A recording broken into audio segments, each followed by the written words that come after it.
आणि आता पाहणार आहोत टॉप 9 मोठ्या बातम्या। भाजपचे 10, शिंदेचे 6 आणि दादांचे 4 आमदार मंत्रिपदाची शपथ घेणार। दादांचे 3 आमदार कॅबिनेट तर 1 जण राज्यमंत्रीपदाची शपथ घेणार। ठाकरे गटाची आज 12 वाजता बैठक, पराभवाची कारण मीमांसा आणि आढावा, त्याचबरोबर आगामी काळामध्ये पक्ष बांधणीच्या अनुषंगानं या बैठकीत चर्चा होणार।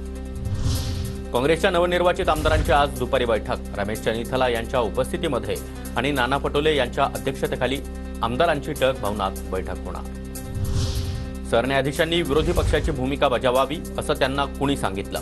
चंद्रचूड पक्षांतराला मुभा देऊन गेले, आम्ही निकालाची अपेक्षा केली, त्यात चूक काय? संजय राऊतांचा सरन्यायाधीश चंद्रचूड यांना सवाल।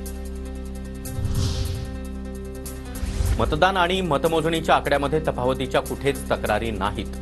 संपूर्ण निवडणूक प्रक्रिया अत्यंत पारदर्शक पद्धतीने राबवली आहे, राज्याचे अतिरिक्त मुख्य निवडणूक अधिकारी डॉक्टर किरण कुलकर्णी यांची माहिती। ईव्हीएम विरोधातील याचिका सुप्रीम कोर्टानं फेटाळली, मतपत्रिकेद्वारे पुन्हा निवडणुका घेण्यास कोर्टाचा नकार, जिंकल्यावरच ईव्हीएम चांगलं वाटतं का? कोर्टानं याचिकाकर्त्यांना सुनावलं। भारत जोडो प्रमाणे आम्ही देशामध्ये ईव्हीएम विरोधातील मोहीम राबवणार, काँग्रेसचे राष्ट्रीय अध्यक्ष मल्लिकार्जुन खरगे यांची माहिती।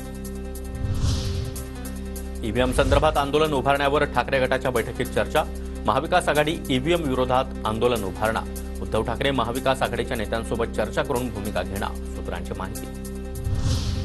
शरद पवार गटाच्या बैठकीमध्ये पराभूत उमेदवारांचा ईव्हीएमवरून रोष व्यक्त, कायदेशीर लढाई लढण्यासाठी वकिलांची टीम तयार करण्याचा निर्णय, सूत्रांची माहिती।